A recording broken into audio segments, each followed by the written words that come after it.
Welcome, everyone, to episode 348 of Just Joshing. I am your host, Joshua Penteloresco. I write stuff in Podcast 2. Today, Blake Hausladen is the guest on my podcast. Blake is an independent creator. He has done many a successful campaign. His beer and his launches and parties are just the stuff of legend. I met him at literally my worst. I'd been up for something like 25, 26 hours when I finally went to the party, and I was just dying. He's making this really cool Lego movie, and I was like, I just crashed. Somewhere in there, it's like, I gotta go, because I'm just done, and it's nothing to do with him. They have a really cool Lego movie. Blake does a lot of amazing stuff. He reminds me very much of John Fleming. They could be brothers from different mothers, and I mean that.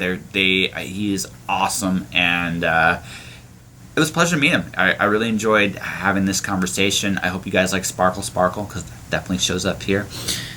All right, beyond that, I've just been creating away right now. I'm getting really excited. April 2nd, I'm hosting a basically an open mic, a worldwide open mic, which is kind of really fun.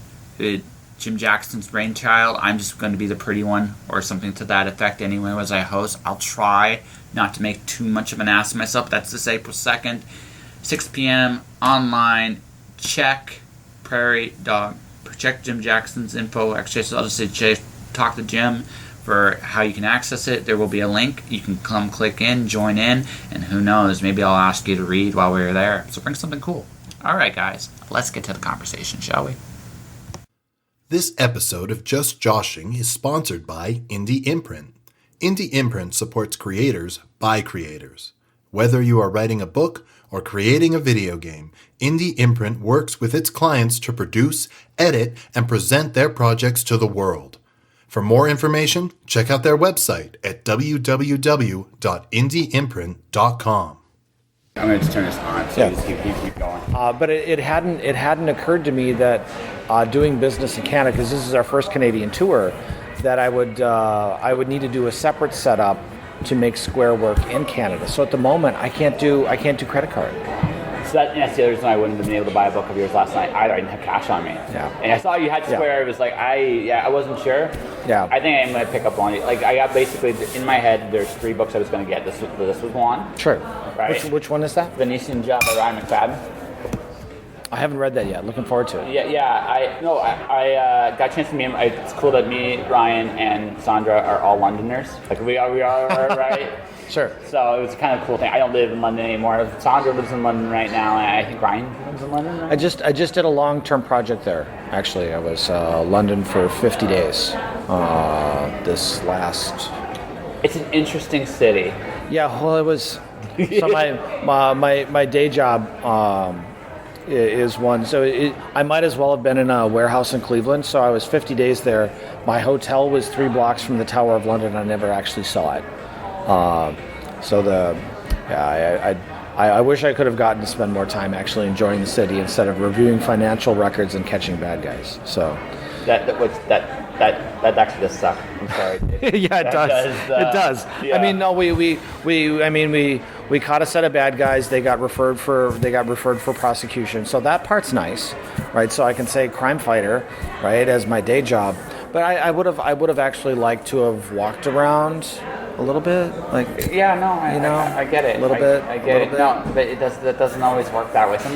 Sometimes like now, like I'm in Ottawa. This is my first time in Ottawa. I'm not going to get to see Ottawa very much this time around because I know that it's not in the cards. Like I've learned some things, and so. But I mean, do I feel like I've experienced Ottawa? No, not this trip. Right. No. Worldcon Dublin was we added enough days that we actually got a day out in the country and managed to do a couple of things in town. But gosh, we've done so many of these conventions now, and almost universally, whether it's Columbus, Ohio, or Salt Lake coming up. I'm not going to get a chance to see anything except for the hotel bar, the con suite, and 4 panels. It's just how it works because you're engaged while you're here, so you don't get the opportunity to enjoy it at all. So I mean, you've been to these cities, but let's be honest, you haven't really been in the cities. Have you ever considered taking the interview itself to an offsite location, or does it just make it the logistics too hard? It varies. So the nature of this podcast. So when I started, I had no money. So basically, all of us. Yeah, right. So what ended up happening though is because I did enough interviews with all the stuff in, and I decided to just this was an early decision, in part because I didn't know what I was doing in the editing, but also in part because I thought it actually made sense. I would leave the stuff in, all of it, right? What it did was it created a certain authenticity to every interview, because I get a waiter's coming up and saying hi. There's an interview, right? It sounds strange. Yeah. It's neat. That's very true. Right. It adds something that isn't in a lot. Like podcasts work so hard to be polished, right? That they forget that this is like a raw conversation, and because it's a raw conversation, you have to allow. This is my belief when you do a presentation. You have to allow a little bit of chaos in everything you do. If you don't, what you've done is you've homogenized it to such a point that there can only be one result, and it doesn't work. Like no one wants that, because deep down everybody knows that's bullshit. Well, then they can just go to the website and they can read the cover copy about me, right? Because you're not gonna ask me those 6 questions. Yeah, I imagine. No, God, no. Have you even gone anywhere near there yet? No, I didn't think you would. Yeah. I mean, I will ask questions if they fit, or if I'm trying to find an icebreaker. Well, one, we don't seem to have that problem, and two, right? And two, like this, again, questions. This is what I learned doing audio. Questions don't feel natural. No. So they don't feel natural unless they fit a larger storytelling. It's almost like storytelling in a completely different way. So when people read a story in front of an audience, I realize something like third person is actually the worst thing you can read in front of an audience. It's very difficult. Well, yeah, because third person, there's no sense of engagement. Yeah. First person works better, because now, even though you're saying I, me, and because what's happening now is it's closer to how someone's actually thinking that's listening. Yeah. Right, because they are vicariously trying to get through the experience you are, which makes me think that actually first person is going to come back in literature, not because it's necessarily the form of it for written, but because for an audiobook point of view, it actually makes more sense. Yeah, my entire series that I just finished is all first person. Yeah, first person multiple. That must have been an interesting exercise. I can't recommend it. So 4 first-person accounts of the same story, right? But in order to, if you're going to switch from point of view to point of view, and you're going to make the writing authentic and different enough, I got better at it as it went on. But I had to take care of myself environmentally. So each character would have a different kind of music that I would listen to. One character I only wrote while drunk as fuck. Another character I only wrote on the train, right, where it was noisy and chaotic, and so I had to, in order to enforce... You had to create a mood for each character. Yeah, its entire mood. And so until I was 14 books and 700,000 words in, I couldn't just sit down in a dining room at a random place and drop myself into one of my characters and write it authentically. Yeah. There's a skill there, a very hard one to develop. But the neatest part about it, having done all that, was then engaging for the audiobook production and being able to do multiple voice actors. Yeah. On the same track. So. And you have a sense of it because you've already created the mood, the environment, and so you actually would bring more of a director's role in the audio realm than most authors could. That was so. For that particular adventure, the folks that ended up doing it, they approached me. I would never have done audio. There's too many, especially with multiple voice actors. There's far too many engineering challenges. Absolutely. Right? Different studios, different levels. Yeah, absolutely. Like just a complete nightmare. They thought they had it figured out. We ended up with 4 completely different voice actors, and the presentation ended up being good enough that it was recommended to me that I use it as the soundtrack for a movie. which was so the Lego movie that you got a chance to watch a little bit of last night. Yes. That's what we got to leverage is. That's actually fun. By the way, that was well done. Thank you. No, I was out of gas. Like, I'm sorry. It just, Yeah, no. So, for the benefit of those listening, last night at the room party we hosted, played for the crowd the 35-minute stop motion Lego version of the first book, right? And I situated myself so that I could look at the screen, but what I really was doing was I'd set myself up so that I could watch in the window, I could watch all of the crowd reactions. And our goodly host here was so, I could just see him, he was so tired, he was like, oh. So yeah, I know, because it wasn't you, it's just I crashed. There was a point that... No, I saw you kind of wilted and you're like, oh, I'm out. But yeah, the neatest part about that whole thing was that because I had the different voice actors, I could go from scene to scene in the movie, and the mood came with the voice. Yeah, that part was already there. So a scene shift, I didn't have to rely upon visual cues to indicate to you that there was another point of view now being delivered. It's another damn voice, and the voice is very, very different. Deep bass, a guy that's drunk as fuck, this hottie ass little asshole, and this angelic voice, right? Completely different, and just had a really happy place to be creatively. I actually thoroughly enjoy that you cut through so much bullshit the way you describe things. It's great. It's so great. No, the refresh, like one of your partners in crime, Angela. I really got along well with her because again, she cuts through so much bullshit and she's great at it. Yeah, and we've all heard it. We've all seen it. Someone trying to describe how they're in the world creatively, and you end up getting flowery and 4 minutes of description. Just get to it. So before I'm playing the movie, I'm not going to talk about myself for 40 minutes. It's, hey, Legos, there's some beer over there, let's watch a movie. Yes. Just fucking get to the thing. And by the way, I cuss a lot. I don't know if you're... Dude, seriously, I only have one rule. As long as you're not a bigot on my floor show, I don't really care. Yeah. Deanna and I, we've got a couple of life goals. It's so we do a lot of Oktoberfest. She makes a lot of dresses. I make a lot of costumey stuff as well. So we'll go out to events and it's be kind, right? If you can't be kind, don't get so stupid drunk. Rule number 3 is kind of trumped by rule number 1, which is if you see a Nazi, punch a Nazi, which is kind of a life goal. But if everybody's being kind, then you don't need rule number 3. It's fun. It's fun.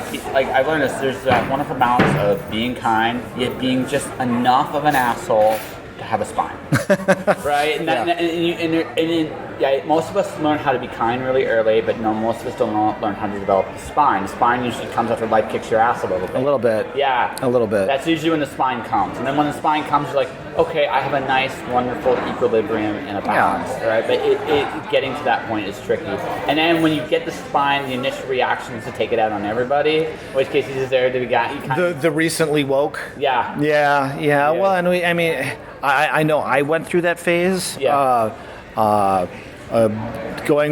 Transitioning from being the clueless guy to someone who might be able to describe themselves as an ally. I needed everybody to know that I was an ally. Well, that's not very useful. No, it's not. Nobody needs that. Well, nobody needs that. It's also kind of one of my reasons I don't advertise. It's like, look, watch what I do. Like, I give it away with what I do. If you can watch what I do and you're paying attention, you know where I stand. If you don't know where I stand, right? Yeah. Then I'm sorry. You just haven't figured this out. Okay. Now, I didn't get there overnight, but I mean, it's just one of those. Actually, one of the best things about doing something like this is I meet so many different people. Yeah. Unfortunately. How many interviews have you done now? Oh, good boy. Are you up to 1,000? Not there yet. Yeah. I just broke my 300th episode. Oh, fantastic though. Yeah. No, I broke my 300th. I've been doing interviews for 20 years. Okay. But for written stuff, and it just, I've met people, and everyone's taught me something. One of the things when I got to this phase, though, I just realized that, you know what? I'm going to come across so many different worldviews. Right? I am. And it's like, Yes. you have to realize just going into this, that this is what you're doing. You're opening yourself to the world, and the world will give you all kinds. There's many shades of the rainbow, Yes. depending on who brings it. Yeah, well, absolutely. So you got one of two choices. You can bring your politics into it, Yep. in which case you just kill yourself. Because what happens is Well, certainly as an interview. well, you kill yourself, because what happens is you now shut the door on a certain group of people by just being a dick. Now again, I will disagree with you. I will confront you about things. I will never confront you about your faith. I'll never confront you about who you choose to see. It doesn't matter. I will confront you about life choices if I'm thinking you're underestimating yourself. Right? Well, that's not a bad one. Well, no, I will confront you on that. I will confront you on your life choices that way. I just interviewed a 20-year-old talking about. I told her off the air. It's like you've done some amazing things. Don't sell yourself short. Sure. Right. And I think that's great advice, because I think in general for everybody that's getting started, it's like you did a thing that's really impressive to do. Own it. Don't belittle that. Own it. Well, that's as a culture of creatives, the proliferation right now of services that exist solely to prop up the self-pub, right? Yep. We'll edit your perfect book, we'll put a cover on your perfect book, we'll sell your perfect book will be amazing, and it'll never actually sell anything. So all of these predatory services now exist to help people who think they're amazing get out there. But most of the time, those who actually write a fantastic thing have no real good, unless they can own it themselves, way to understand that their work is actually of value. And we're so acclimatized to being told amazing thing. Oh, your writing is so fantastic, and this and this. It doesn't help you. It doesn't help you. So your advice is not the wrong advice. If you can self-edit, and if you can be confident of the thing that you've produced enough to walk it out into the world, just fucking own it. Yeah, exactly. Own it. Yeah, that's Own it. And that's it. And if you can do that, I don't know where the range of success varies for everybody. Right. But if you do that, I find like what I can control is when I won the Aurora last year, I asked myself two questions: How did I get here? Which Sure. it sounds like a really simple one, but it's an honest like How the hell did I succeed? And that's an important one. Yeah. The second one is a two-part question. Part one: what could get in the way of me coming back here? Yeah. Number one. But number two, what do I do so well that my mistakes can be forgiven? And that's an honestly... Interesting. What did you say that my mistakes be forgiven? I don't actually know that I could answer that for myself. But that's an interesting one. But it's because this is for me. The reason I asked those two questions is, in that moment I succeeded. Yeah. Right. I might win another award tonight. I might not. Right. But think, and I'm being very there's a very good chance I won't win it tonight. Sure. Right. So if I don't, it's not like an indication of failure on my end. I've certainly taken advantage of it. But the fact that I got back to that stage again, right, is a testament to me being very, very fair and critical to not getting in my own way. And I think the biggest challenge a lot of creative spaces, it's not your work. The work in itself is as good as you can make it at that time. And honestly, for a lot of people, that's decent enough. The trick is, at that point, it's like, what can get in the way of you presenting that to the world in a positive way, so that people can gravitate towards it. And I find I think that's what I try to do with everything I do. That doesn't mean I don't make mistakes. It doesn't mean I don't screw up. But it does mean that I'm going there with the conscious effort to learn. Yeah. One of the barriers that I've put in the way for myself, which I'm trying very hard to remove, and I have a feeling it's one that's very common to folks, is defining success in terms of some measure of commerciality, right? Whether or not you're actually making enough money to keep doing it. Yeah. For a lot of people, unfortunately, if you're not making money, you may not get to, right? But if you also make your definition of success that it's commercially viable, you've kind of removed kind of the thing that made you write it in the first place, or made you do it in the. It's such a weird catch-22. It really is. So so we've been we're in a position now where we're starting to hire. We'll be publishing a lot more, and the kind of energy and the kind of goals we have.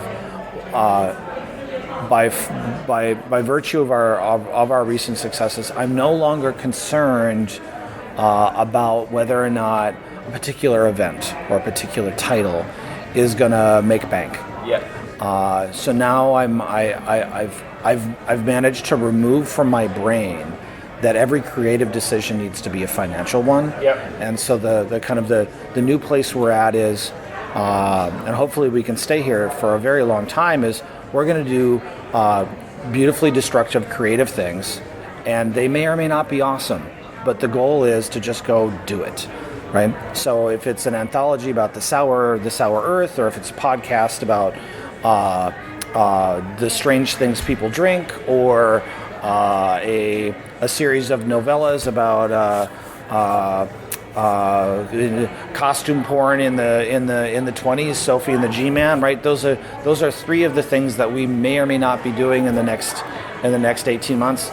None of those decisions are based upon the spreadsheet, and that's the space is one where, unfortunately, too many folks have to make the decision based entirely upon whether or not successfully selling the short story or the novella or the title is actually going to make them money. So it's I think you said it right. It's a very bad catch-22 for a lot of folks. Yeah, well, no, it's a catch-22. I decided, like, my decision. This was just what I decided to do. I'm just going to play it like it's baseball. I'm going to just swing it at all the bats. Just swing it. Swing a lot. Just swing a lot. Be Babe, just swing a lot, and don't be afraid to fail.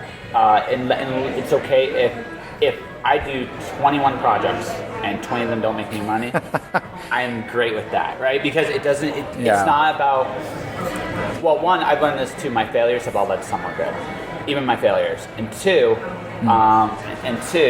it's not about like you can't control where I learned this. Like, you can't control the rain. The rain was going to fall where it's going to fall.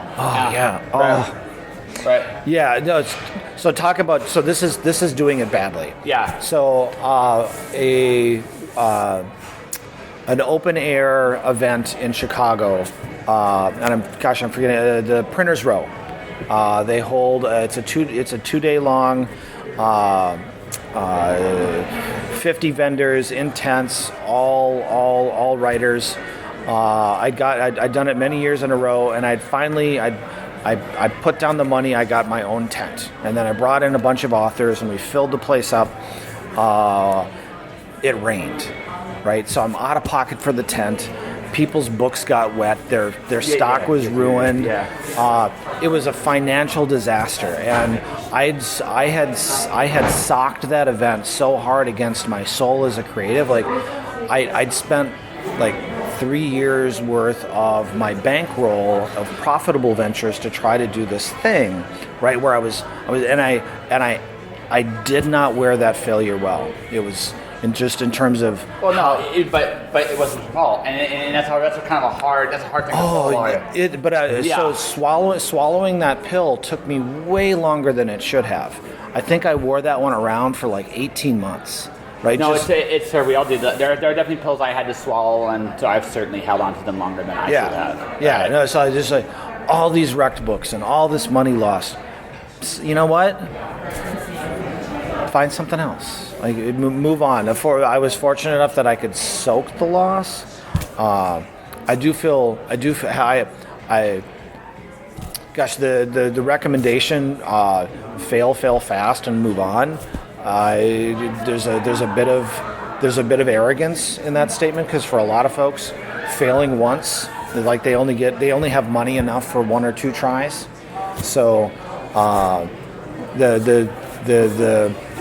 I hate making the recommendation. Just go be creative and live in the world and explosions, and because you still have to pay the bills, right? No, and that, but it's real. But so I have like 8 rules to success. So here's my 6th rule. Okay.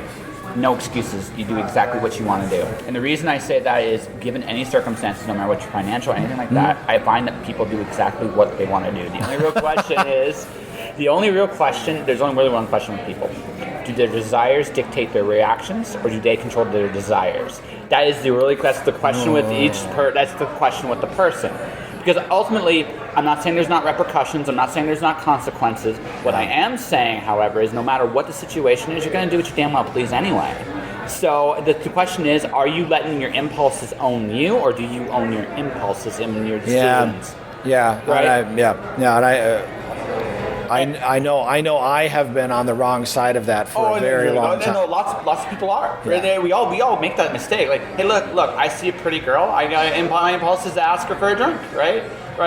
The impulse kind of might rule, right? Yeah. Right. Yeah. And not, by the way, not all these impulses are necessarily bad ones either. Well, sure. Time and place and setting. Walking up and so I met my wife Deanna. I met her in a green room at a convention. Yeah. Sold her a book, and we ended up spending the weekend together, having an absolutely fantastic time. Was the setting appropriate for that adventure to begin? You could argue maybe not. But I sold her a book and we had a fantastic time. And also, I mean, it was what you wanted. It ended up going pretty much in a very good direction for you. It sure did. Right? It sure did. Yeah. So it's the time and the place and it's the mood. But again, ultimately, it's about what do you want to do in that moment in time. And to be honest, everybody does what they want. So, right? Everybody. Yeah. It doesn't matter. It doesn't matter who you are. Everybody does. So let's not like. So when you're saying like the fail fast, like fail, it's not like financially speaking. You may only get so many chances at that. This is true, right? That's true. That's financially speaking. But what I have found this is the thing. People find ways of doing all kinds of things that and I'm not advocating anything one way or the other, but opportunities present themselves for the people that look for them too, and given that opportunity, you get more at bats than I think a lot of people realize, right? And sometimes the at bats aren't what people recognize, and I think that's the other thing too. Yeah, and I've had in my brain for too long a period of time in my life, from time to time, a particular goal, where the goal was somewhat arbitrary. Like, you have to have a book published by age 25. You know, something perfectly arbitrary, and then your goal moves, things shift around. The smarter me, I think, is now recognizing that as your situation changes, your goals must change. Yes. And I think that's what I hear you saying is that each failure, in order for it to actually count as a positive, however it was that you failed, whatever your goal was, maybe your goal needs to move a little too. Absolutely. So you own the failure, and you're like with the goal. So I produced a Lego movie. Amazing. Was the goal to have 250,000 people watch it and have it sell 1 billion books? Well, the financial side of my brain went, yeah, absolutely, yeah. But that's a really terrible goal. So when I switched that part of my brain off, and I was like, well, actually, how about I find somebody to, I'm not very good at music. Let's make sure it's got a good music score. I'm not very good at special effects. Let's talk to somebody. Instead of worrying about the financial thing, just worry about the fucking creative. Yeah. And go out there and do a really good thing. Right, so I'll give you something I did. So I have my first novel's coming out in about a month. Okay. And I had this idea. So I had a unicorn that farts rainbows in it, right? Okay. You saw the pen earlier. I did. Right? And so I thought, it'd be kind of fun is if I actually had that character on a T-shirt. Okay. For the book, but I also just applied I have a Zen approach to work. I call it the sparkle approach. Whenever something like crazy or chaotic beyond my control happens, I just say 2 words: sparkle, sparkle. Sparkle, sparkle. Sure. So you laughed. Why did you? Well, laugh? yeah, well, because it's the kind of the friendlier version of shit happens. Yes. Right. It's like, hey, it's Sparkle. Yeah. but also there's the other part too. It's a little rebellion too. It's just a touch of rebellion because here's why. Because if I can look at anything, right? If you say Sparkle with something, one, it's very hard to take it seriously. And It's pretty hard to be mad at Sparkle. Yeah. Like if you're mad at Sparkle, you're in a really dark place. Yes, you are. You really are. Number one. Number two, right? I learned this. I think I broke you. That's good. No. Well, I mean, yeah. A little bit. It's okay. But number two, joy. To truly rebel in this world requires joy. It's anger is a good way to wake you up. Yeah. But it's joy that makes you rebellious, not anger. Yeah. Joy is what separates you from whatever it is infecting the world. So I decided to create something that was very fun, ties into my book. Yeah. Right? I would love to sell 1 million shirts. That'd be great. That'd be wonderful. Wouldn't it? Yeah, but I've sold one, and I'm okay with that. It's right, and that's it. Yeah, it's not. It's and I will sell more. It's not like I won't. It will never ever. It's just one of those situations where it's like it's out there. I put the ball in the air. Yep. I'm gonna let it go where it's gonna go. Yep. And I'm doing that. And then Sparkle. Exactly. Yeah. You like that? I did. No, I did. I like that very much. It's been kind of it fits very much with the theme of who we Rook Creek Books are and what we've been trying to do, which is now after spending 8 years launching and doing successful Kickstarters. Years. Which, by the way, is badass. Congrats. Yeah, thank you. No, 2 Kickstarters, winning party awards all over the place. The room parties we run, we take them from convention to convention. We go from brewery to brewery to brewery, sampling everything along the way. So we're sourcing local, fill some good growlers, throw a fantastic party with. It really was. It was better than the other parties. No offense to the other party. Well, I mean, no. There are a lot of different ways to throw a party. Mine is there's no music. There's some really nice people in the room. The beer's really good. We do small pours of fantastic beer, and the goal is every person that comes in the room gets greeted.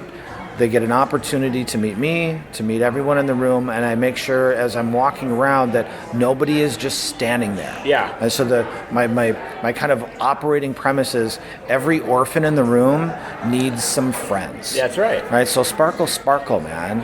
Right. And so once you've achieved that, then the books that are in the room, they just get sold. Just off topic. Right? I wonder if my legacy in literature is going to be Sparkle. There are worse things. That would if on your tombstone it says Sparkle. Yeah.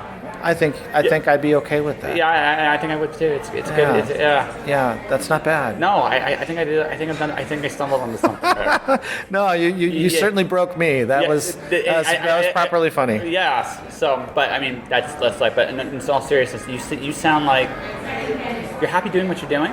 Yeah. You're pretty happy doing what you're doing. Yeah, very happy. And it sounds like.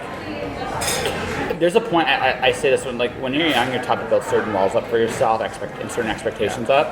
And when you're I'm in my mid-30s. I'm watching them, I'm breaking every one of them down. Because I realize that for the most part, they're bullshit. Right? Yeah. For the most part, they're bullshit. Now that I'm approaching my 40s, it's like, there's no guarantees in this life. What do I want to do? And that's it. Yeah, no, I'm a scratch away from 50. Yeah. Right? I behave like I'm 12. I love you for that, by the way. But for a long time, I had in my head this calculus that, okay, so I'm going to live approximately this number of years, which means I could write this number of books, which means I have this number of opportunities to be commercially successful, where there's this business logic calculus, right? So the master's degrees that I have are in that side of the world where there's a net present value to the enterprise in which you're engaged. Well, it doesn't really. It makes you very sad because there's no the most successful party we've ever run. zero cost basis, selling hundreds of books. You take home a pile of cash. Well, that's not going to pay for shit. You know, it's way more than any advance you're going to get on a contract of an average book, but that's not going to pay the mortgage, man. It's not enough to fund some other publication. It's not enough to retire. So like, how you got to change the goal. You got to change the goal. It's been very hard for me as a person to move away from that. Yeah. Right. So the Sparkle is not a bad moniker for kind of the way we're trying to live now. Actually, yeah. It's very nice. Yeah. Well, if you feel free to steal it, it's all good. I will of course attribute it appropriately. Yes, that's okay. If I've spread it. No, you have cross-pollinated Sparkle. That's right. Does that work? That's how it works. It sounds to me that so one of my favorite Warner Brothers cartoons. Yeah. It's a Chuck Jones one about a line that trying to get this like female line and he couldn't do it. Okay. So he did he learned how to curve himself and make himself a bit different. Yep. Right? And he became this different person. He still didn't get the girl, but he got all kinds of other things because he was willing to curve himself. It sounds to me that once upon a time, you were the straight line. Now I was very straight. Well, so the day job, which is solving financial crimes, is as straight and as ruled as it comes. And I feel in your own way you enjoy that. I'm sure it's a lot more complicated than what we could talk about on the show. Sure. There's a certain simplicity to it. Yeah, when you refer someone for federal prosecution, and they go to jail as a result, there's a value there. Yeah. It's a very black and white thing. Yeah. The happiness in the creative space is far more squishy. Yes. Right? But I lived for a long time trying to treat the books with the same calculus. Yes. Which it allowed me to succeed with the Kickstarters because I treated them as business ventures because they are. No, they are. Because they are. Yes. But just from a purely creative point of view, I think I've suffered myself a lot. Yeah. And so Sparkle. Yeah, Sparkle. No, honestly. Yeah, I did break you. It's good. It's good. I bring this up because you're absolutely right, by the way. Kickstarters are businesses. Whether people realize it or not, they are businesses. Yeah. And ultimately, the foundation of your business is your integrity. Yeah. And it's amazing. So I got a funny Kickstarter story for you. Tell me. I backed this artist I thought was incredibly talented, and the book never showed up. Ever showed up.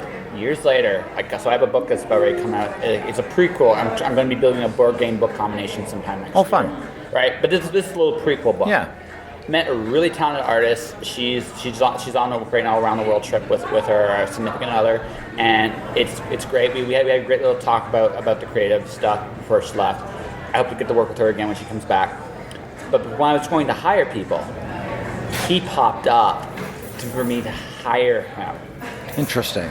I was like, I did not know what to do. It was like, wow. Yeah. Well, and so that Because I already know, again, from my personal experience, it isn't that I don't think the gentleman's good. It's just good enough for the job. I just feel he's already kind of wrecked my entire, and he technically owes me money. Which is just kind of one of those weird little, it's a weird... What? Owes you money?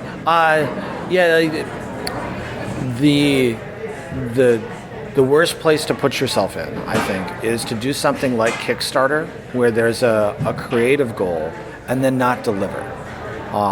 It happens so often. Like you're better off having the funding goal fail and never having suffering the lifetime record of a failed Kickstarter is way the fuck better than getting one ridiculously funded and then the thing turns to dust. You never actually do it, and then you still try to operate in that space. Like, dude, where's your book? Dude, where's your movie? Yeah. Like, you promised me a watch. You never actually tried to, you never actually engineered the thing. Well, you made or at the very least, you didn't come to me and say shit happens. At the very least, right? Yeah, like I failed. Yeah. Like, own it. Like, yeah. No, it's amazing. Like I learned this when I did when this July. I was late for a presentation. Yeah. I just thought I was late. There was no sense, but so I was just literally upstairs. So it wasn't that late, but it was like, oh shit, I missed my cue. So I show up in this crowd here. It's like, I'm sorry. Listen, I had a drink. I'm sorry. I was having a drink, and I was just very honest about it. Right? Yeah, no, I made a bad personal decision, and as a result, I'm late. You've all suffered because of my ignorance. Yes. Like, own it. Yeah. Own it. But the thing is, I was forgiven because I straight up owned it. I walked in. I walked in, and I admitted it. Yeah. Well. Yeah. That's it's got to be the best way. Yeah. The assuming that you'll be forgiven without the apology, it's not a good way. Especially, well, I don't know if this is more the case in Canada, but yeah. I found no, it's bad everywhere. It's ultimately like I realized I got to work for an author I was a big fan of. It didn't go very well. That's okay. Right? It happens. I learned an awful lot about what to do and what not to do, and I was amazed. It really does all start with your integrity, right? Not even your reputation. It's your integrity, like what you follow through on. Yeah. Well, and this, and then not signing yourself up for too much. Yes. Like if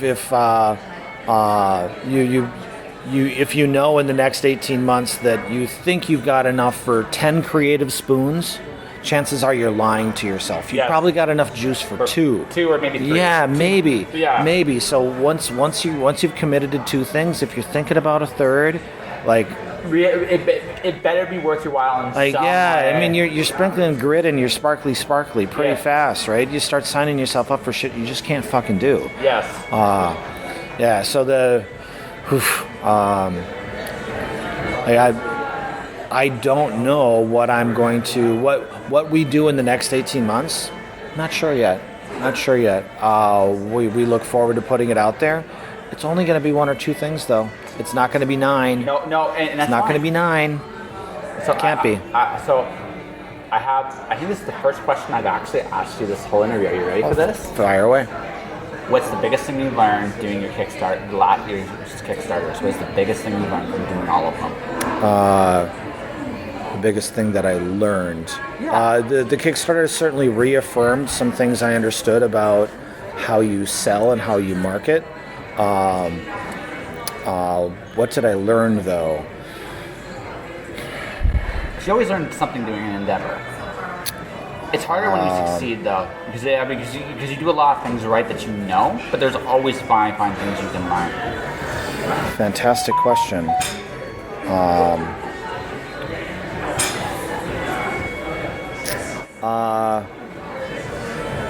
Wow, that's a tough one actually. If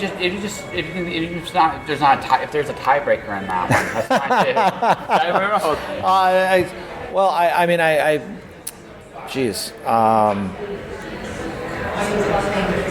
I guess okay, fine. Both Kickstarters I did just about all the stinking work myself, and just about killed myself.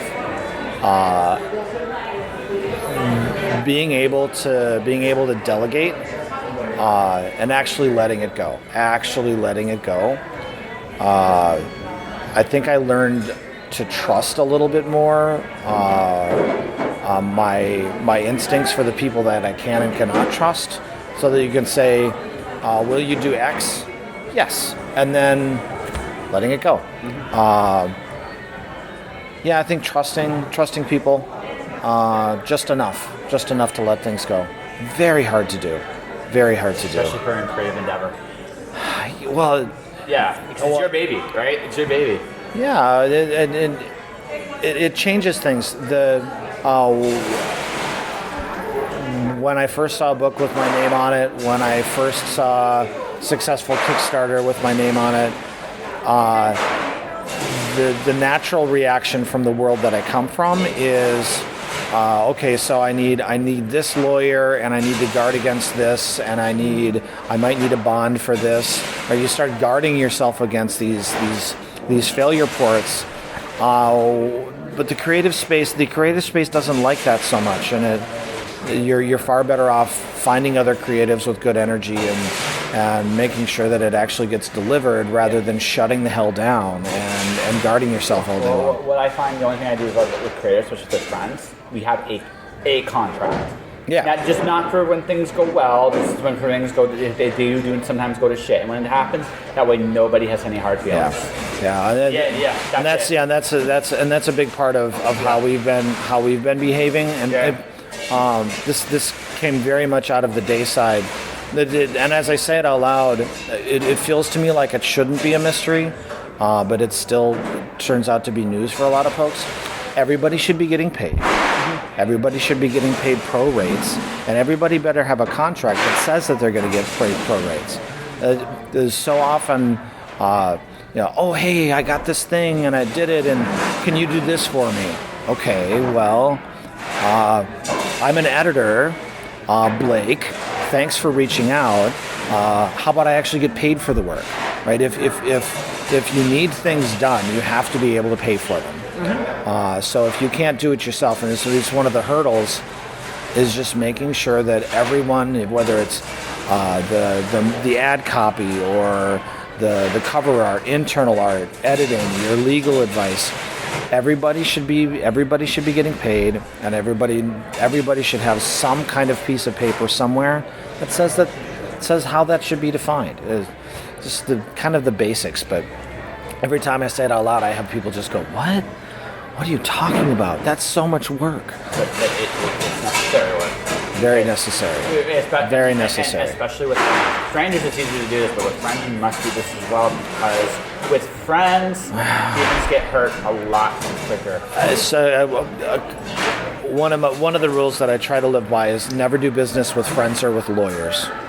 Right? It's just a kind of a recipe for disaster. There's just too many conflicts there. Too many conflicts. You can do it. A lot of people do it and do it very successfully, but gosh, friends and lawyers. It's a dangerous way to do things. Yes, sometimes you can't avoid the second pun. Sometimes you can't avoid it, but you don't want to go there. You can avoid it. No, you can't. You certainly can. You and your friends are sitting around and you have an idea as good as Sparkle, and somebody can produce the T-shirts and somebody else knows how to market them, and it was somebody's idea to begin with, and suddenly you own a T-shirt company. Yes. Right? And you've sold 50,000 T-shirts, but oh my God, we didn't actually decide who owned it. Yeah. Okay, so whose money is it? Oh shoot, the warehouse got rained on. Yeah. Oh, we lost all our supply. Who's gonna pay the money to re-up it? Like, yeah. So if you're gonna do business with friends, paper that shit really fast. Yeah, absolutely. No, I'm about to do that with me, like my book and Ray. We're talking everything, like who owns what, everything like that, because it's not. Yeah, we're not looking. No one's planning on screwing the other guy, but there's just a point where you're like, yeah, money's about to come involved here. I don't want to lose a friendship, so let's just make everything work now. Yeah, and then okay. So something you learn to your question about the Kickstarter is owning the stresses really fast. So some component of what you're trying to do, you know that it's not going to go well. Yeah. Right. The copy editing is not going to get done in time. The X or Y or Z, it's just either wrong or bad or underserviced. You have to be able to adjust absolutely every timeline. So the movie, I actually delivered on the movie much later than I intended. I changed jobs in the middle, and I moved twice. There was a divorce in the middle of all that. And so I was about a year and a half later on delivery than I wanted to be, right? But I owned it. You owned it and you informed your audience, right? Yeah. And they forgave you, by and large. Well, forgiveness might not be the right word, but at least they were informed. Yeah, exactly. Right? I still had a couple of guys who were like, damn it, Blake, I gave you money for a movie. Where's my movie? And they're not wrong, right? They paid the money to have themselves immortalized as a minifigure in a Lego movie. Like, they paid me money, Ergo, it's going to happen. Yeah. So it just, yeah. So Fair enough. you have to message those people. Yes, you do. And you have to do your thing. I wish we had more time. But we don't. We don't. Sadly, we do not. Joshua? So, Mr. Blake, before you go. Yes. So, whatever was out most recently from you. Yeah. Talk about that. Okay. And how people can find you. Perfect. So, the last thing that we did was to publish the third and final volume of the Vastille series, titled "The Vastness" books, which is the anthology or the omnibus volume for books 11 through 15 of the series. Available everywhere books are sold. Probably the best place for me, of course, is to go to our website, rookcreekbooks.com, and order the books there. Otherwise, go to Amazon or wherever you like books. Fair enough. You should get it. And that was my conversation with Blake Hausladen. Check a look at his publishing imprint, because he's moved into publishing. The Perilous Step was a #1 Amazon bestseller. The Perilous Step is written by Eileen Flaherty. I hope I'm saying this right. Eileen Flaherty. Eileen, congratulations. Blake, congratulations. It was really, like I said, and hopefully, man, I'll get to see you at some point down the road. And honestly, guys, some advice, because I know it's a freak out for some of you right now. It's terrifying because you don't know what's going to come up. My advice is really simple. Just do what you normally do to the best of your ability. Like, really, you can't control what's going on outside right now. We are in an environment where a lot of this is out of our control. Who knows when we're going to be back out? We will be back out at some point, though. Some people are gone into the paranoid shit of like wearing masks. I think that's going forward. It's going to be very interesting to see how we approach things. But there is definitely going to be there's always in times like this cultures of fear. And my advice is, if, for example, Facebook is making you more anxious, more terrified, more all this and all that, get away from Facebook. If the news is making you more anxious and this and that, get away from the news. Listen, you know the situation. Eventually, really, what matters right now is that you're doing what you can. Let things kind of go the way they're going to go. And eventually, everybody will go outside again at some point. That's it. That's all we can do right now. Control your controllables. It's the best way. Stay calm. Calm dispels fear. And if you can just do that, just worry about what you can do in this moment, you'll get through this, right? It's not always about the big, long thing. Sometimes it's just about getting through the day. Honestly, guys, that's what I hope for each and every one of you. As for me, I've been getting bolder and bolder. My next guest is going to be also doing the story time for Just Joshing, episode 350. That's right, I've done 350 episodes of this podcast. I can't believe it either. And yeah, like I said, I'm just doing what I can in this crazy time. Because really, that's all any of us can do. And that will do it for this episode of Just Joshing. If you want to support the podcast, you can do so in a number of different ways. You can subscribe to the podcast. I'm on iTunes, Google Play, Spotify, Stitcher. Every platform in the world does know Just Joshing is there, so you can just click on the link, look it up, give it a listen. I hope you guys do. I'm really proud of pretty much everything I've done. Even things that are terrible, I learn, and this is great. My books, The Watcher, Storm Dancer, Wandering God, are currently on sale at miraclepublishing.com. Go to their website, buy some stuff from them right now. Support any artist, by the way, not just me at this point in time, because this is what we're turning to at this point in time.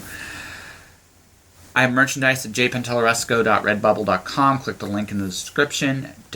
Pick something, buy something if you got some extra bucks. If you don't, that's cool, I get it. My YouTube channel is Joshua Penteloresco. My Twitter and Instagram is at jpenteloresco. My Facebook page is Joshua Penteloresco, author, podcaster. Stay inspired, guys. Do your thing. This will pass. Josh.